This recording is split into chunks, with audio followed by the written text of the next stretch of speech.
नमस्ते सदा वत्सले मातृभूमि। हम लोग कांग्रेस के एक मिनिस्टर के द्वारा एक स्टेटमेंट दिया गया राष्ट्रीय स्वयंसेवक संघ को लेकर, और ये कहा कि कोई भी संस्था ऐसी नहीं हो सकती जो कि स्क्रूटनी के बाहर हो, राष्ट्र के कानूनों के बाहर हो। बात तो उनकी बिल्कुल ठीक है। उन्होंने कहा कि संघ की गुरुदक्षिणा में बड़ी अफला तफली होती है। संघ की गुरुदक्षिणा पर टैक्स क्यों नहीं लिया जाता? संघ की गुरुदक्षिणा टैक्सेबल होनी चाहिए और संघ के स्वयंसेवकों का रिकॉर्ड सरकार के पास होना चाहिए। कौन व्यक्ति ने कितना पैसा दिया, क्यों दिया, किस स्तर पर दिया, ये सारा रिकॉर्ड सरकार के पास मेंटेन होना चाहिए। और अगर ये सारा रिकॉर्ड सरकार के पास मेंटेन नहीं है तो ये राष्ट्र के कानूनों का सही से दुरुपयोग है। इसलिए उनका कहना यह है कि जिन राज्यों में कांग्रेस की सरकारें हैं उन राज्यों में राष्ट्रीय स्वयंसेवक संघ की जो गुरुदक्षिणा होती है और उनका जो कॉन्सेप्ट है, स्वयंसेवकों की सूची है, और स्वयंसेवकों की सूची के अतिरिक्त कौन दक्षिणा देता है और क्यों देता है, इसकी सूची होनी चाहिए। जिन लोगों ने गुरुदक्षिणा दी है, क्या वो टैक्सेबल इनकम से दी है या वो नंबर 2 का पैसा है? पैसा संघ के पास गया, संघ ने कहाँ खर्च किया, क्यों खर्च किया, और संघ के क्या क्या प्रोजेक्ट चलते हैं, ये सब की जानकारी सरकार को चाहिए। उन्होंने कहा कि हम राज्य में ऐसी मैकेनिज्म डेवलप कर रहे हैं कि राष्ट्रीय स्वयंसेवक संघ पूरे रडार पर हमारे साथ हो। मैं बात कर रहा हूँ प्रियंक खड़गे की। हम तो जानते ही हैं कि खड़गे प्रथम का मतलब हम सब जानते हैं, कांग्रेस के राष्ट्रीय अध्यक्ष। खड़गे प्रथम का भी बयान ऐसा ही आया था। खड़गे प्रथम ने तो ये तक कहा था कि हम दलित हैं, हमें अलग देश दे दो, अलग स्थान दे दो। तब मोदी जी ने उनको बताया था कि अलग स्थान तुमको कहाँ दे दें। उनकी सारी प्रॉपर्टियों का ब्यौरा दिया था और ये कहा था कहाँ पर दे दें ये मुझे बताओ, कौन सा वाला घर चाहिए। उसके बाद उन्होंने कहना बंद कर दिया। उन्होंने अपने आप को नॉन हिंदू, ये जो खड़गे परिवार है ये अपने आप को हिंदू नहीं कहता, ये कहता हम हिंदू नहीं हैं। हिंदू हमको परेशान कर रहे हैं, हम दलित हैं, हम पिछड़ा हैं और हमको अलग देश चाहिए, अलग स्थान चाहिए। ये उनके बयान में एक बार आया था। वही चीज़ ये खड़गे के बयान में फिर से आया, खड़गे द्वितीय के बयान से आया। प्रियंक खड़गे इस समय कर्नाटक में मिनिस्टर हैं और कर्नाटक में मिनिस्टर होने के नाते उन्होंने संघ के 100 वर्ष के जो कार्यक्रम चल रहे थे उन पर भी बड़े प्रतिबंध लगाने की कोशिश की। उन्होंने सार्वजनिक जगहों पर संघ के कार्यकर्ताओं के द्वारा शाखा लगाने पर सवाल खड़े किए। सरकारी विद्यालयों में या फिर जो रिकॉग्नाइज्ड विद्यालय हैं उन विद्यालयों में भी प्रश्न खड़े किए, और लेकिन कोर्ट से वो सब रिलीफ मिलता चला गया, तो उनकी चल नहीं पाई कुल मिलाकर। लेकिन प्रयास पूरा किया गया। आज हम राष्ट्रीय स्वयंसेवक संघ के इन पहलुओं पर कि राष्ट्रीय स्वयंसेवक संघ है क्या, क्योंकि राहुल गांधी भी कह चुके हैं कि रजिस्टर्ड नहीं है। प्रियंक खड़गे ने कहा कि भाई क्यों नहीं रजिस्टर्ड, राष्ट्रीय स्वयंसेवक संघ रजिस्टर्ड संस्था होनी चाहिए। अगर देश में आप काम कर रहे हैं तो उसका रजिस्ट्रेशन होना चाहिए। इसके कुछ रहस्य हैं जिन पर पूर्व सरसंघ चालकों ने कुछ बयान दिए हैं, और इसके अतिरिक्त न्यायालयों में मुकदमे गए हैं। टैक्स को लेकर भी न्यायालयों में मुकदमे गए हैं, और उस समय हाई कोर्ट्स ने, इवन सुप्रीम कोर्ट ने क्या डिसाइड किया इसकी बात भी हम करेंगे। आखिर संघ एक देशव्यापी संगठन है, विश्व का सबसे बड़ा संगठन है। अगर वो विश्व का सबसे बड़ा संगठन है और उसके साथ 35 बड़ी ऑर्गेनाइजेशनें हैं, 1.5 लाख से ज़्यादा वो प्रोजेक्ट चलाते हैं, विश्व भर में प्रोजेक्ट चलते हैं, तो फिर संगठित संघ का रजिस्ट्रेशन क्यों नहीं है? इस पर मोहन जी ने, पूज्य मोहन भागवत जी ने इस पर अपना बयान दिया था। उन्होंने कहा था कि हिंदू समाज हिंदू है तो, लेकिन क्या उसका रजिस्ट्रेशन है? मुसलमान है, क्या उसका रजिस्ट्रेशन है? वैसी ही संघ एक विचार है, इसके रजिस्ट्रेशन की ज़रूरत नहीं। अगर संघ के रजिस्ट्रेशन की ज़रूरत नहीं है तो संघ का संविधान, तब उन्होंने कहा कि केंद्र सरकार ने हमसे संविधान मांगा था, हमने 60 के दशक में ही उनको संविधान दे दिया था, और हमारा संविधान क्या है और हम क्या करते हैं ये हमने दिया उनको। इसके अतिरिक्त अगर ऐसा नहीं तो पैसा कैसे आता है, पैसा कहाँ जमा होता है, ये जो संघ चलता कैसे है और इसके पीछे की धारणा क्या है, संघ के पास कितना धन है, वो धन कहाँ छुपाकर गड़ा कर रखा है, ये सारे विषय जानने वाले हैं। मैं समझता हूं इनकी गहराइयों में, संघ के विचार की गहराइयों में जाने की आवश्यकता है, संघ को समझने की आवश्यकता है।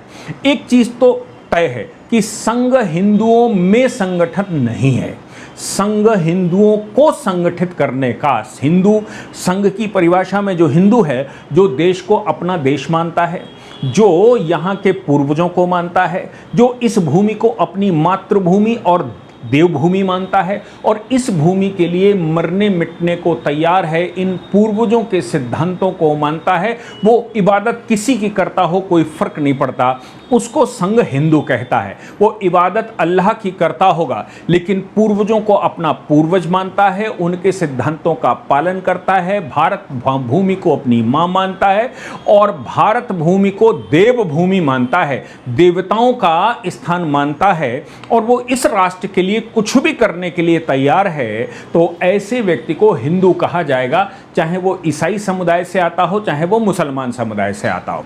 ये संघ की हिंदू की डेफिनेशन है, क्योंकि सभी मुसलमान जो हिंदुस्तान में रहते हैं उनको भी विदेशी या मैं कहूं कि खाड़ी के देश हिंदी ही कहते हैं, उनको वो मुसलमान नहीं कहते, हिंदी कहते हैं, कहते हैं ये हिंदी हैं। जैसे कभी हम किसी को रोहिंग्या कहते हैं, उनको रोहिंग्या मुसलमान भारत में कह देते हैं, वो अलग बात है, लेकिन उनको संसार में रोहिंग्या के नाम से पहचान है। उइगर की पहचान संसार में उइगर के नाम से है, वैसे ही भारत के मुसलमान की पहचान हिंदी के नाम से है। वो अपने आप को मुसलमान कहे लेकिन विश्व उसको हिंदी कहता है। तो भारत की जो परिभाषा है या हिंदू की जो परिभाषा है, उस परिभाषा का यह संग्रह। जो व्यक्ति अपने आप को यह कहता है मैं हिंदू नहीं हूं, जो कहता है कि मैं भारतीय नहीं हूं, जो कहता है कि मैं भारत भूमि को मां नहीं कहूंगा, जो कहता है कि भारतीय देवता मेरे देवता नहीं हैं, वो हिंदू नहीं है संघ की परिभाषा में। अब आप समझ लीजिए इबादत आप किसकी करते हो वो हमारे यहाँ वैसे भी वैल्यूएबल नहीं। और ये जितनी परिभाषाएं, जितनी चीज़ें हमने बताई, ये धर्म की परिभाषा है, यही हिंदू धर्म है। हिंदू कोई संप्रदाय नहीं है, हिंदू कोई मजहब नहीं है, हिंदू एक परंपरा है, हिंदू एक वे ऑफ लाइफ है, हिंदू एक धर्म है जिससे ये चराचर जगत चलता है। अब इस लाइन पर हम आगे बढ़ते हैं कि संघ हिंदुओं को संगठित करने के लिए आया है, संघ हिंदुओं में संगठन नहीं है, याद रखिएगा। संघ एक विचार है, संघ कोई व्यक्ति नहीं है, कोई व्यक्तियों का समूह नहीं है, संघ एक विचार है, भारत प्रथम की धारणा है, भारत सुरक्षित होने की धारणा है और परम वैभव ले जाने की एक निष्ठा है।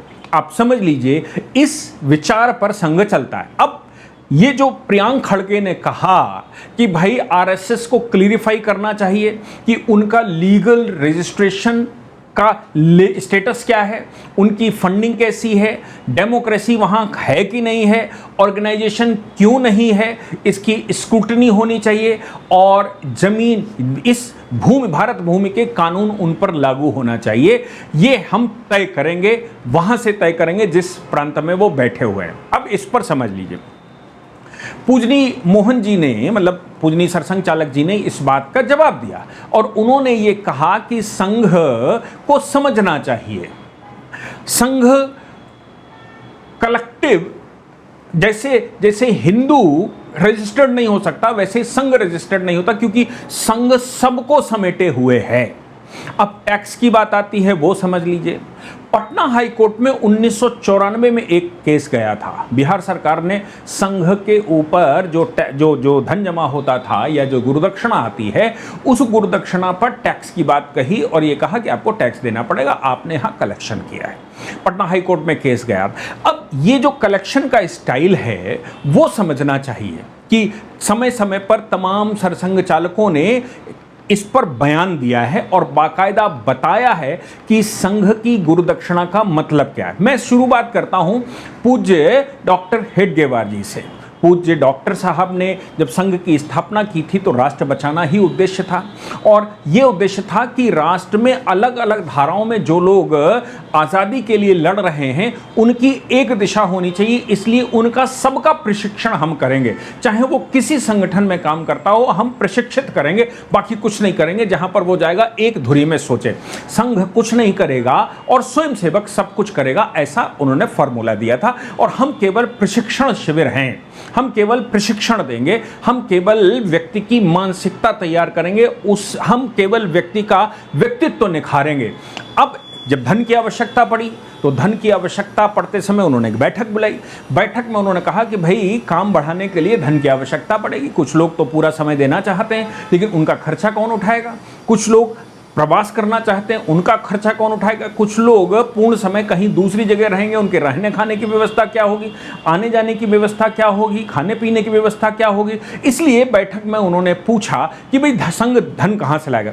तो जैसे विचार आ जाते हैं, रसीद काटेंगे, इनसे मांगेंगे, उनसे मांगेंगे, इनसे आवाहन करेंगे, उनसे आवाहन करेंगे, वो भी दे सकते हैं, ये भी दे सकते हैं, ये सब बात हुई।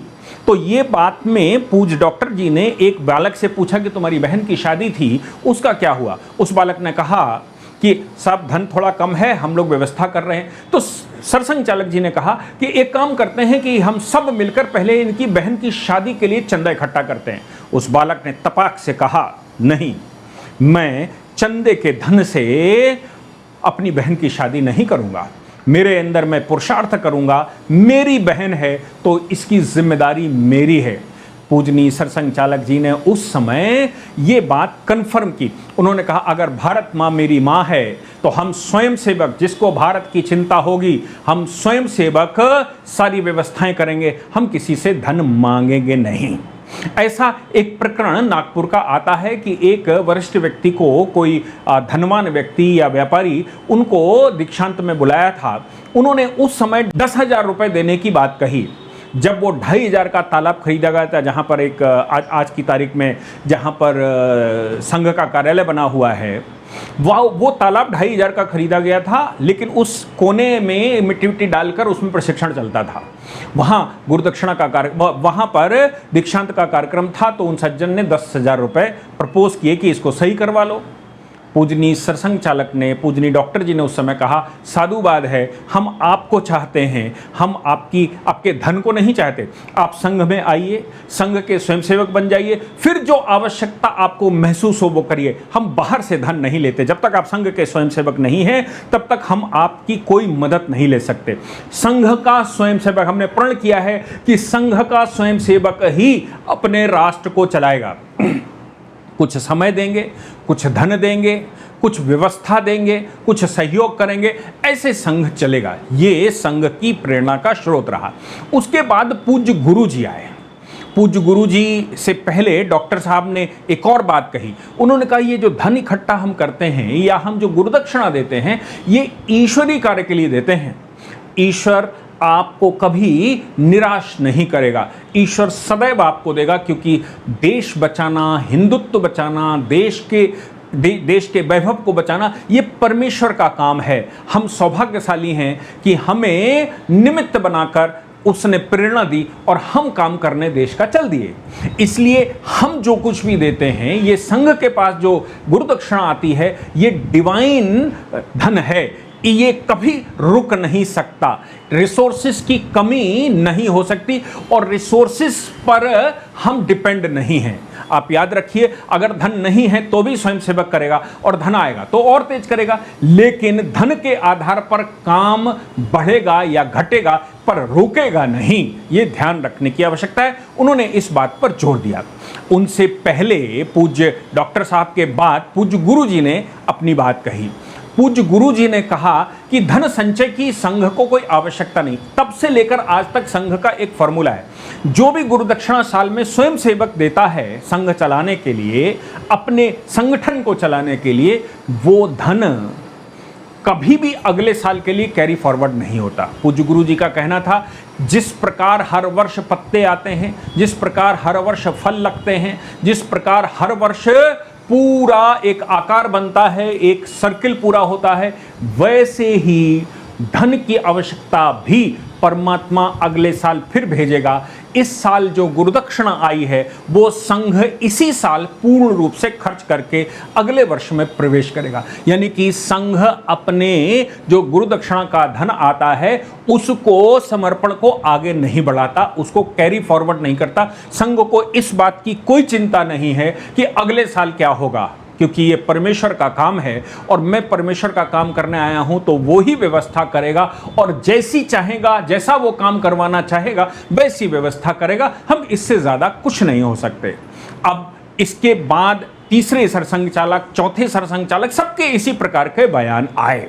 सुदर्शन जी ने कहा कि ये अक्षय पात्र है, कभी खाली नहीं हो सकता, इसको परमात्मा भेजता है, परमात्मा ही तय करेगा। फिर मोहन जी आए, आज के सरसंघ चालक। पूज्य सरसंघ चालक जी ने कहा कि हम कोई कॉमर्शियल ट्रस्ट नहीं। ये जवाब प्रियांक खड़के के सवालों पर कहा।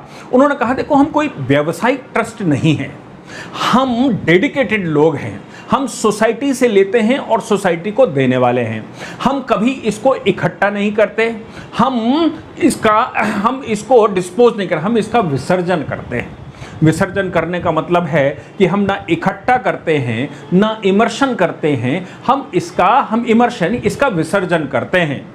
ये हमारा पाथ है। और जो पहले सरसंघ चालक सब दिखा गए या फिर जो संघ ने आज तक पिछले 100 वर्षों में तय किया, हम उस पाथ पर चलने वाले लोग हैं। ये बात तो कह दी सरसंघ चालकों ने। लेकिन फिर से मैं आता हूं उसी विषय पर कि आखिर ये धन कैसे इकट्ठा होता है। अगर संघ के पास कोई अकाउंट नहीं है, अगर संघ के पास कोई रजिस्ट्रेशन नहीं है, अगर संघ कोई संगठन नहीं है, एक विचार है, तो फिर ये चलता कैसे है, ये एक मुख्य विषय है। देख लीजिए, संघ की अपनी एक पद्धति है, जहां से जो गुरुदक्षिणा आती है वहीं पर उसको खर्च किया जाएगा। ये आयुर्वेद का सिद्धांत भी है, धन्वंतरी का। आयुर्वेद का सिद्धांत कहता है जहां जिस प्रकार का रोग है वहीं पर उस रोग का इलाज भी प्रकृति देती है। जहां पर जितना धन प्रकृति हमको दे रही है, परमात्मा हमको दे रहा है, हम वहां खर्च करेंगे। और ये संभव हो सकता है कि कुछ हर एक कार्य के लिए एक समिति है, हर एक जिले में एक अकाउंट है। जिले का राष्ट्रीय स्वयंसेवक संघ का अकाउंट अलग बनता है, कुछ लोगों ने अलग अलग नामों से भी राज्यों में बनते हैं, जिले में बनते हैं, और हर जिले का अपना अकाउंट होता है, उस अकाउंट को चलाते हैं।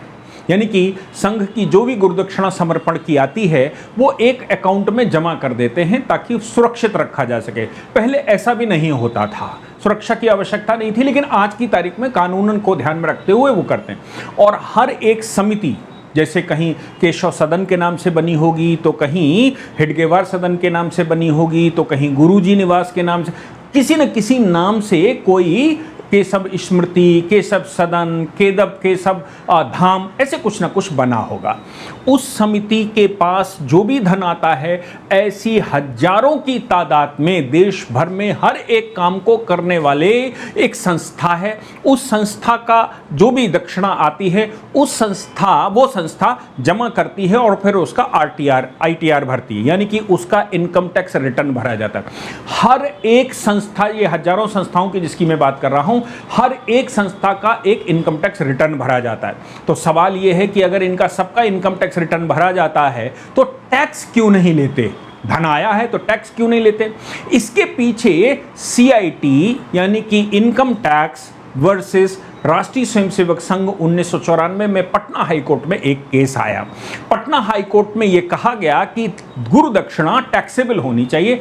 ऑनरेबल हाई कोर्ट ने कहा गुरुदक्षिणा टैक्सेबल नहीं हो सकती, ये मेंबर लोगों के द्वारा ये कलेक्ट किया जाता है और ये किसी और के लिए नहीं होता, इससे कोई व्यापार नहीं होता। ये लोग अपना एक पूल बनाते हैं, पूल बनाकर अपने लिए खर्च करते हैं, या तो परमार्थ कर खर्च करते हैं या फिर स्वयंसेवक अपने कुछ कार्यों को चलाने के लिए खर्च करते हैं। क्योंकि विधा साल में एक बार इकट्ठा करने की है, कलेक्टिज्म की विधा है, इसलिए इस विधा के अंतर्गत कोई टैक्स नहीं हो सकता। अब ये टैक्स नहीं हो सकता, ये बात तय हो गई। सवाल ये है कि इसके पीछे क्या कोई और भी पृष्ठभूमि है, कि टैक्स नहीं हो सकता? मैं आपको बताता हूं। इसके पीछे ऑनरेबल सुप्रीम कोर्ट में भी कई एक केसेस आए, जिन केसेस में ऑनरेबल सुप्रीम कोर्ट ने बात तय की। उन्होंने कहा ये म्यूचुअलिटी के प्रिंसिपल पर चलता है। म्यूचुअलिटी के प्रिंसिपल मतलब कि ये नॉन कॉमर्शियल है, और जब म्यूचुअलिटी यानी कि लोगों के द्वारा समूह बनाकर इसको बनाया जाता है, खर्च करने की शक्ति उनके अपने पास है। अगर परिवार में कुछ लोग धन इकट्ठा करते हैं तो इसको, चूंकि वो व्यापार नहीं करते, चूंकि वो इससे बिजनेस नहीं करते, वो केवल इंडिविजुअल्स की एक बॉडी है। अब चूंकि इंडिविजुअल्स की बॉडी है और अपने लिए उन्होंने अपना एक फ्रेमवर्क बनाया है और कलेक्टिज्म का फॉर्मूला लगाते हैं, इस कलेक्टिज्म के फॉर्मूले पर बनी हुई ट्रस्टें जो परमार्थ के लिए काम करती हैं, ऐसी कोई भी सोसाइटी जो समाज के लिए कार्य करती है, केवल खर्च करती है, वो व्यापार नहीं करती। ऐसी चीज़ों, ऐसे संगठनों को केवल अपना इनकम टैक्स रिटर्न भरने की आवश्यकता पड़ती है। ये टैक्स से एग्जेम्प्टेड है। ये केवल एक कंट्रीब्यूशन आइडेंटिटी के नाम से होता है। अगर वो अपनी एक आइडेंटिटी के नाम से कंट्रीब्यूशन कर रहे हैं, नॉन कॉमर्शियल एक्टिविटीज़ में फंड खर्च कर रहे हैं, खुद तय करते हैं, उस पर व्यापार नहीं करते हैं, तो ये टैक्स से एग्जेम्पशन की कैटेगरी में आता है। जबकि प्रियांक खड़गे कुछ और ही बात कर रहे हैं। अब ये शाखा सा, हर शाखा में गुरुदक्षिणा होती है। शाखा की गुरुदक्षिणा में कुछ लोग आते हैं जो गुरुदक्षिणा स्वेच्छा से करना चाहते हैं, और सबसे खास बात है कि संघ का मैंने आपको बताया कि पूजनीय सरसंघचालक जी ने सन 1927 में तय कर लिया था कि जो संघ का स्वयंसेवक होगा वो ही इन विषयों में अपनी दक्षिणा देगा। बाहर के किसी भी व्यक्ति से गुरुदक्षिणा एक्सेप्टेबल ही नहीं है। जो कहता है मैं स्वयंसेवक हूं, जिसने ध्वज प्रणाम किया हुआ है, उससे, यहां तक कि मुख्य अतिथि और मुख्य अतिथि बुलाते हैं। हर एक दक्षिणा के कार्यक्रम में मुख्य अतिथि बुलाने की परंपराएं रही हैं। मुख्य अतिथि बाहर का व्यक्ति होता है, उसको हम मंच पर बिठाते हैं। समाज का एक समृद्ध व्यक्ति होता है। आपने देखा होगा केंद्रीय प्रोग्रामों में भी कोई ना कोई बाहर से बुलाते हैं, कभी प्रणब आ जाते हैं तो कभी कोई जाता है। ऐसे किसी भी व्यक्ति से गुरुदक्षिणा नहीं ली जाती। क्यों नहीं ली जाती? क्योंकि वो हमारा स्वयंसेवक नहीं है, और संघ केवल स्वयंसेवकों के द्वारा चलेगा, निश्रेयस भाव से। निश्रेयस मतलब जिसका श्रेय हमें नहीं चाहिए, ऐसी गुप्त दक्षिणा होती है। गुप्त दक्षिणा, जिसके पास धन नहीं है, वो गुरु पूजन के कार्यक्रम में आता तो पुष्प भी देकर अपना काम चलाता है। केवल नाम से खाली लिफाफा भी लोग रखते हैं, और उनसे कोई कहने वाला नहीं होता कि तुमने खाली लिफाफा या पुष्प क्यों रखा। क्यों? क्योंकि ये गुप्त समर्पण है। मेरी हैसियत, मेरी स्थिति के अनुसार परमात्मा जितना हमसे करवाना चाहता है उतना ही करवाता है। ये परमेश्वरी कार्य है। इस परमेश्वरी कार्य में भगवान मुझे प्रेरणा देता है कि मेरा कितना योगदान होगा। अब अगर कर्नाटक में 4000 से ज़्यादा शाखाएं लगती हैं, तो इन सभी शाखाओं का कलेक्टिव हर जिले में, या फिर प्रांत सा, अगर जिला बड़ा है तो जिले से, प्रांत छोटा है तो प्रांत से, या कहीं कहीं नगर साहब भी अकाउंट उनके नाम से खोले जाते हैं, और फिर वो धन ऑडिट होता है। ऑडिट होकर बाकायदा उस पर इनकम टैक्स का रिटर्न इंडिविजुअली फाइल होता है उस संगठन का, उस संस्था का, और फिर उसके खर्च करने की जो प्रक्रिया है वो भी पूरी बताई जाती है कि स्वयंसेवकों के ऊपर कार्यालय बनाने में, या फिर वहाँ कोई प्रकल्प चलाने में, या फिर वहाँ कोई केंद्र चलाने में, या कोई सेवा काम करने में, या फिर जिन्होंने समय दिया है उनके आने जाने, खाने पीने, रहने की व्यवस्था में भी वो धन खर्च होता है। ये स्वयंसेवकों का कलेक्टिव रिफॉर्म है, कलेक्टिव धन है। ये स्वयंसेवक तय करेंगे। चूंकि व्यापार नहीं होता इसलिए टैक्सेबल नहीं, चूंकि ये इनकम नहीं है इसलिए ये टैक्सेबल नहीं है। ये पहले से तय। और केवल संघ नहीं, ट्रस्टें, सोसाइटी, सब इससे एग्जेम्प्टेड हैं। मैं तो हतप्रद हूं कि प्रियांक खड़गे ने ये क्यों नहीं कहा कि मस्जिदों में जो इकट्ठा किया जाता है वो भी टैक्स के दायरे में आना चाहिए। क्यों नहीं कहा चर्चों में जो धन आता है वो भी टैक्स के दायरे में आना चाहिए। उन्होंने क्यों नहीं कहा कि जो खैरात आती है वो टैक्स के दायरे में, या ज़कात आती है वो टैक्स के दायरे में क्यों नहीं। केवल उनको राष्ट्रीय स्वयंसेवक संघ, जो कि एक सेंट्रल नहीं है, सेंट्रल संगठन नहीं है, जो एक विचार है, लेकिन धन के कलेक्शन के लिए या धन के जो समर्पण है उस समर्पण के लिए व्यवस्था सरकार की व्यवस्था के अनुरूप बना रखी है। लेकिन देश के स्वयंसेवक सभी संगठनों के या वो सरसंघचालक को सरसंघचालक मानते हैं, इसलिए वो हैं। अगर कलेक्टिवली कुछ लोग उनको मानते हैं तो हैं, नहीं मानेंगे तो नहीं हैं। लेकिन समर्पण देखिए कि संघ का स्वयंसेवक आंख बंद करके निःश्रेयस भाव से ये सब करता भी है और इसका कोई हिसाब नहीं मांगता, क्योंकि मुझे संपूर्ण विश्वास है, हम संपूर्ण विश्वास करते हैं कि हम जो कर रहे हैं वो सब मिलकर कर रहे हैं। इसलिए खड़गे को या कांग्रेस को पहले संघ की पद्धति समझनी चाहिए, लीगल फ्रेमवर्क समझना चाहिए, संघ के सिद्धांत समझने चाहिए और संघ की परंपराओं और भारत की परंपराओं को समझना चाहिए, तब ही वो इस पर टिप्पणी करने योग्य हैं। अन्यथा बहुत बार ऐसे प्रयास हुए और हर बार कोर्टों ने खारिज किया है। जय हिंद, जय भारत, वंदे मातरम।